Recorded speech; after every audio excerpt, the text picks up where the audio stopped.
तो वो deputy collector थे ब्रिटिशर्स।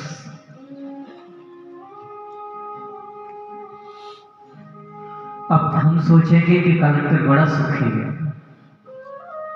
जब तुम कलेक्टर के साथ रहोगे तो कलेक्टर रोता हुआ दिखाई देगा, बड़ा दुखी, बहुत दुखी। ढोल के अंदर हैं? हाँ जी, हमें दूर के ढोल और ढोल के अंदर डिप्टी कलेक्टर साहब, न रात में चैन न दिन में चैन, ये व्यवस्था वो व्यवस्था, वो व्यवस्था ये व्यवस्था। उनकी खुशामद करने के लिए एक नाई था, उनका मित्र भी था। एक बार काम की ऐसी मार पड़ी, रात दिन न खाना न पीना, महीने बीत गए, न सोना न जगना, न नहाना न धोना। एक दिन उससे बोले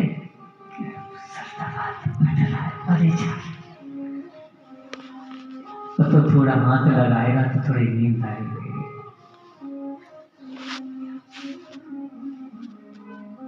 तो वो मित्र था, वो बोला अच्छा बड़े श्यामा, मैं चंपी करूं, मैं मालिश करूं और तुम सो जाओ। कहते नहीं, कहानी सुनाओ ना। अच्छा, मैं कहानी सुनाऊं और तुम सो जाओ, ऐसी कहानी मैं नहीं सुनाता।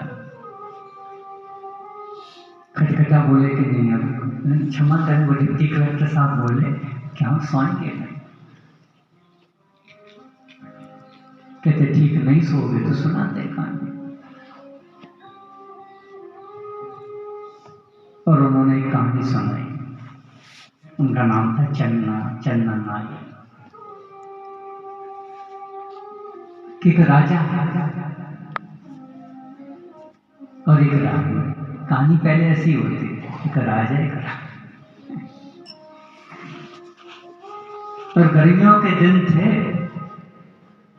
तो पंखे कूलर एसी तो थे नहीं। अब रानी को गर्मी लगती तो उसने रानी ने राजा से कहा होगा कर कुछ उपाय। तो राजा ने कहा कि महल के परकोटे पे सोने का पलंग लगा दे और सोने के पलंग पे मखमल का गद्दा बिछा दे, फिर चंदन का इत्र छिड़क दे, गुलाब की पंखुड़ी छिड़क दे, दूध मिला मिश्रित जल छिड़क दे। फिर क्या होगा? महल का परकोटा होगा, चंद्रमा की चांदनी होगी, शीतल बयार होगी, दूध मिश्रित जल छिड़ा होगा तो हवा ठंडी हो जाएगी, चंदन की सुगंध होगी, गुलाब की पंखुड़ियां होंगी, तो राजा रानी आएंगे, सो जाएंगे।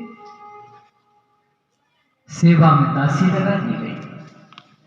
भाई दूध कौन छिड़के, इत्र कौन छिड़के, मखमल का गद्दा कौन बिछाए, नई नई चादर कौन लगाए? सेवा में दासी। होता ये, दासी सोने का पलंग सजाती, मखमल का गद्दा बिछाती। बहुत ध्यान से सुनना ताकि तुम भी न सो। हाँ, बड़ा ध्यान से सुनना।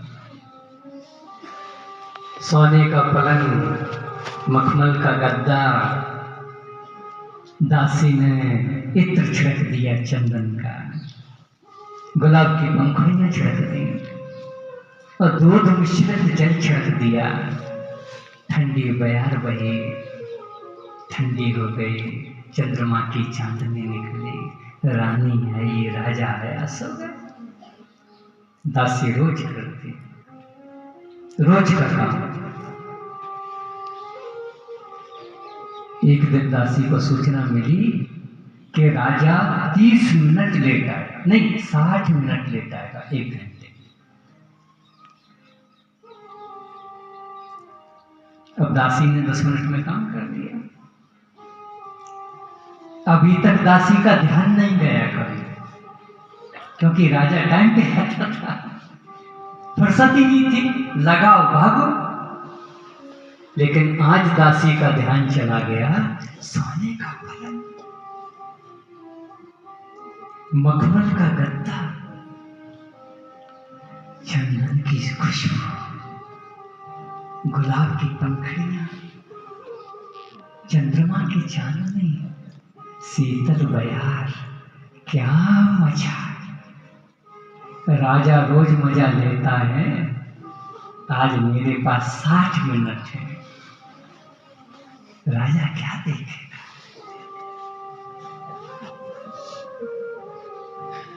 पहली बार लेटी सो गई, 60 मिनट पता ही नहीं चले। रानी आई, चिल्लाई, दासी कौन?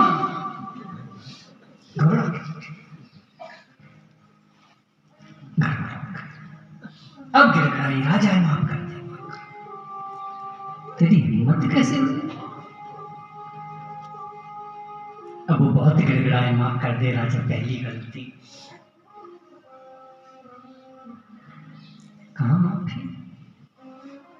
राजा बोला कि देख तूने रानी का अपराध किया है, माफ करना सजा देना रानी के हाथ में, मैं क्या करूं। रानी ने कहा कि 60 मिनट लेटी है तो 60 कोड़े लगा। राजा रानी के चरण पकड़ के गिड़गिड़ाई, माफ कर दे, तेरी बड़ी सेवा की, पूरी जीवन सेवा की। हम इस पूरे संसार की जीवन भर सेवा करते हैं लेकिन रोज कोड़े खाते हैं।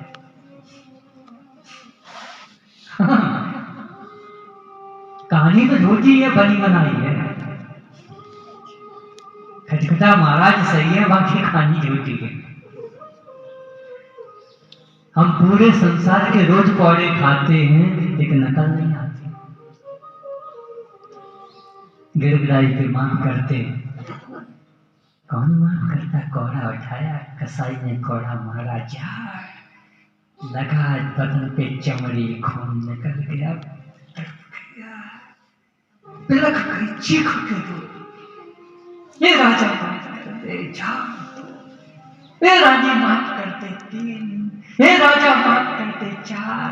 कोड़े लगते रहे, बदन लौलौहान होता रहा, कोड़े 10 लगे, दासी चुप हो गई।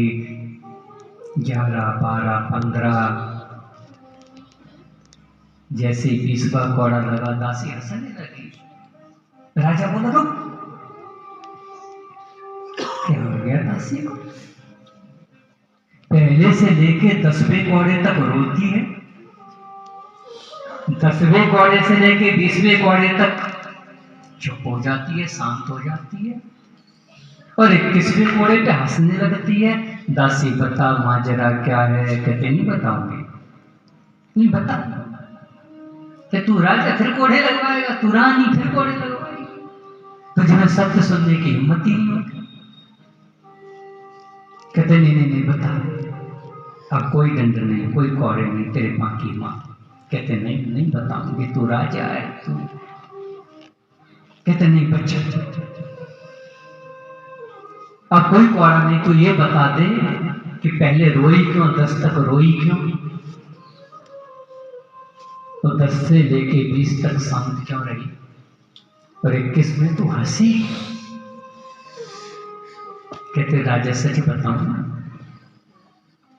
अभी तक मुझे भी समझ में नहीं आया था, लेकिन गुरुदेव समझाते रहे तब तक समझ नहीं आया, कोड़े पड़े अब मुझे सब समझ आ गया।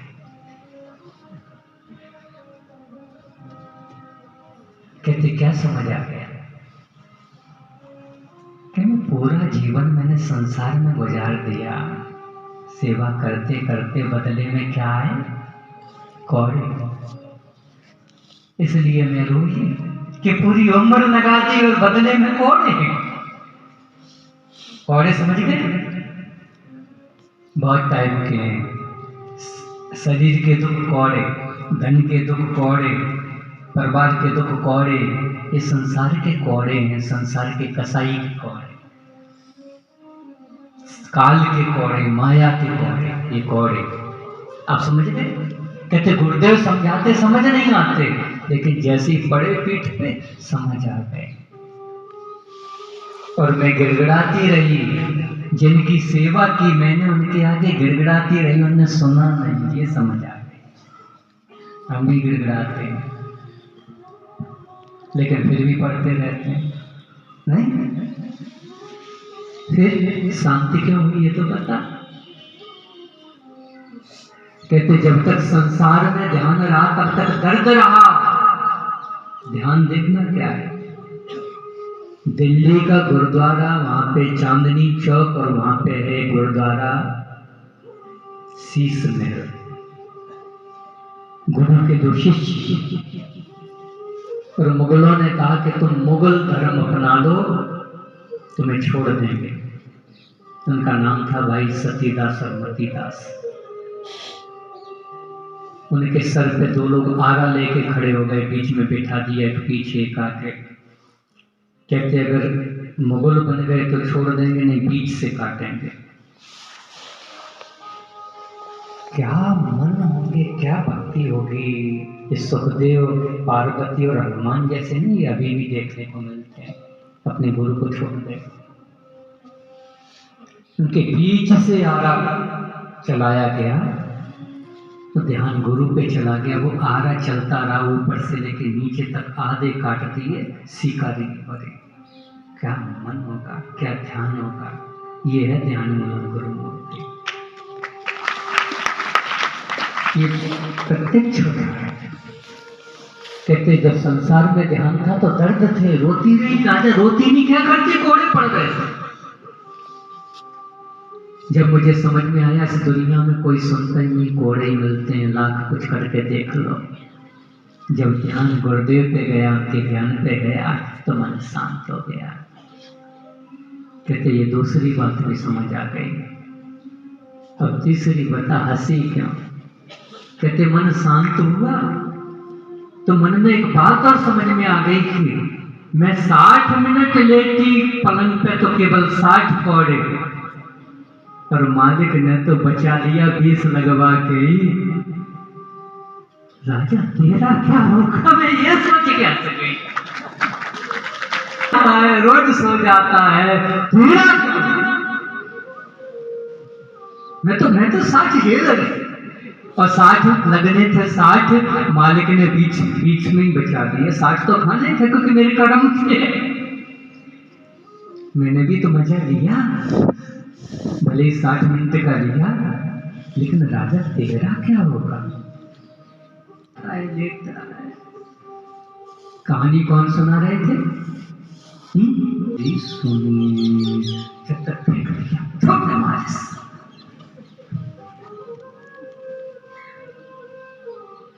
चन्ना सर पका गया, क्या हो गया।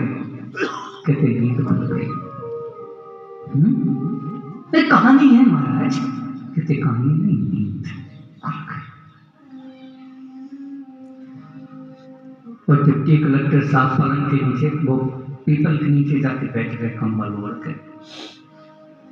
कागज मंगाया, सहज में सब लेटर दिया। कलेक्टर साहब के पास पहुंचा। कलेक्टर साहब कहते पागल हो गए।